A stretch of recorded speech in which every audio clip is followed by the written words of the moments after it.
नमस्कार भाई साहब, क्या नाम है आपका, कहाँ से आए हैं और क्या मुद्दा लेके आए हैं?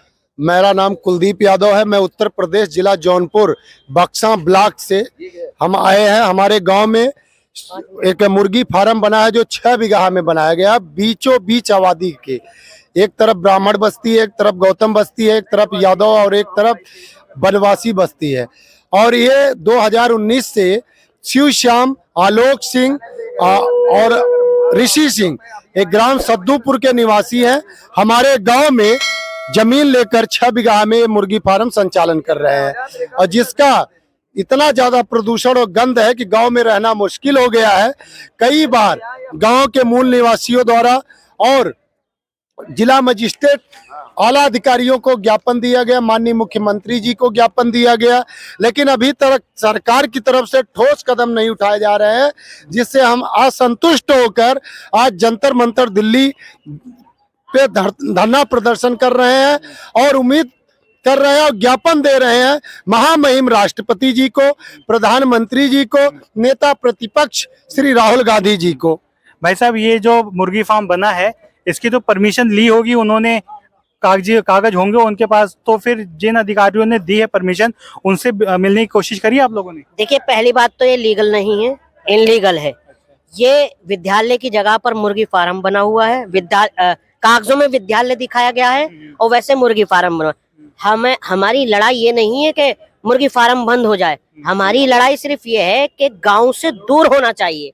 जो कि वहाँ के लोग हैं, बच्चे हैं, बुजुर्ग हैं, उनको जो वहाँ की हवा है वो प्रदूषित हो रही है और वहाँ के लोग बीमार हो रहे हैं। जो आपको पता है, जब एक मुर्गी के एक केमिकल दिया जाता है, जो केमिकल बहुत हार्ड होता है, और जब वो मुर्गियां मरती हैं तो वहाँ के आवारा कुत्ते उन्हें खाते हैं। वो आवारा कुत्ते बच्चों को काटते हैं, वहाँ के जानवरों को काटते हैं, गाय भैंसों को काटते हैं। तो समस्या ये है, मजिस्ट्रेट को भी ज्ञापन दिया, एसडीएम साहब को भी ज्ञापन दिया, ये बिल्कुल भी मतलब कान पर जू नहीं रेंग रही है वहाँ की सरकार पर।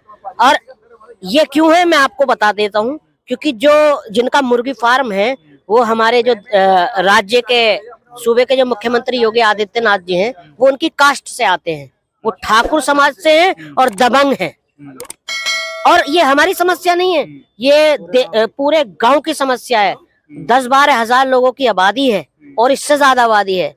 तो अगर ये हमारी वहीं सुनवाई हो जाती तो हमें जरूरत नहीं पड़ती आज। भाई साहब, ये 10-12 हजार लोगों की पॉपुलेशन है गांव में, तो ये इस गांव में क्या गांव के बाकी लोगों का भी समर्थन है आपको? पूरा गांव का समर्थन है मेरे पास। अभी आपको दिखाएंगे सबका, छोटे से बच्चे का भी अगर 6 महीने का भी है उसका भी मेरे पास जानकारी है।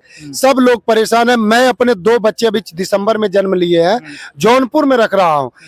4 साल की बिटिया है, कुत्तों से डर है। हमारी सबके किसान के जो किसान है, मूल निवासी जो पशुपालक हैं, पागल कुत्ते काट ले रहे हैं। 1 लाख की 50,000 की भैंस मर जा रही है। बच्चों पे कुत्ते अटैक कर दे रहे हैं, बड़ों पे अटैक कर दे रहे हैं। गांव में कई बार गांव के लोगों ने प्रयास किया, लेकिन थाने तक मैटर जाता है, डीएम तक मैटर जाता है। डीएम साहब आदेश करते हैं जांच करिए, और प्रशासन के विभागीय अधिकारी आते हैं, गंध से खुद ही भाग जाते हैं, बोलते हैं कि मैंने दवाई छिड़काव कर दी है। अरे भाई, हमें दवाई से नहीं, हमें जब हमारे गांव में पहली बात तो ये अनीगल है, मुर्गी फार्म गांव से बाहर होना चाहिए। एक गांव के बीचों बीच में है तो, और छोटा सा होना चाहिए। तो 6 बीघा में आप सोचिए, जिसमें 1-2 लाख मुर्गियां रहेंगी और 2019 से वहां पे रह रही हैं, तो कितना गंद होगा, सांस लेना दुश्वार हो गया है। ब्याह शादी है, हमारे यहाँ मेहमान लोग आते हैं। क्या बताया आपने, कब से है? 2019 से। 2019 से मेहमान आते हैं तो खाना बनता है तो ढेर सारी मक्खियां खाने में गिर जा रही है। हम सब गांव के लोग हैं, जब हम सुबह निवाला उठाते हैं मुंह में डालने के लिए पता लगता है थाली में गिरा है। ये दर्द हम झेल रहे हैं। मिर्गी, टीबी, ऐसे तमाम बीमारियां जो है जन्म ले रही हैं। ये तो काली मक्खियां आप देख रहे हैं, हमारे यहाँ एक नीली मक्खियां गंद से हो गई, वो कहीं बैठती हैं, कीड़ा का जन्म दे देती हैं, खाने वाले चीजों में, हर एक चीजों में। तो ये आप कह रहे हैं संक्रमण बहुत ज्यादा बढ़ चुका है, जानवरों में, कुत्तों में, यहाँ तक कि कीड़ों मकोड़ों में भी संक्रमण है? जी जी, हमारे गांव में देखिए बारिश का मौसम आ गया है, सियार की आवाज आता है। हम कब गांव के, अभी हमारे गांव में सियारों का भी आवाज आना बंद हो गया है, क्योंकि पॉइजन वाली मुर्गियां खा के उनका भी खात्मा हो चुका है। और जो कुत्ते खा लेते हैं, पागल हो जाते हैं, गांव के लोग अपना बचाव के लिए उनको मारते हैं। तो ये सबसे बड़ी समस्या है कि हमारे गांव से पहले तो इसको निष्कासित किया जाए, और प्रकृति का भी हमें संरक्षण करना है। बिजनेस कर रहे हैं आप, बिजनेस करिए, लेकिन उस बिजनेस से प्रकृति को क्या क्षति पहुंच रही है, ये भी सरकार को सोचना चाहिए। आज हमारे जो जंगली जीव हैं, वो भी अगर इस प्रकार से लुप्त होते जाएंगे तो ये भी बहुत बड़ा विषय है। सरकार से मैं मांग करता हूं, महामहिम राष्ट्रपति जी से, प्रधानमंत्री जी से, नेता प्रतिपक्ष श्री राहुल गांधी जी से, हमारे गांव के 6-7 गांव का मैंने जिक्र किया है जो हमारे गांव से लग रहे हैं। तो भटपुरवा, बक्सा, भैरवपुर, जागनपुर, सुजिया मऊ, सड़ेरी, धौकलगंज, ये सारे गांव के लोग जो है परेशान है, गंध से परेशान है, प्रदूषण से परेशान है। एक तरफ आपने देखा कि कोरोना जैसे महामारी में पूरे विश्व को रोना पड़ा था, और सरकार के पास व्यवस्थाएं नहीं थी, ऑक्सीजन नहीं था।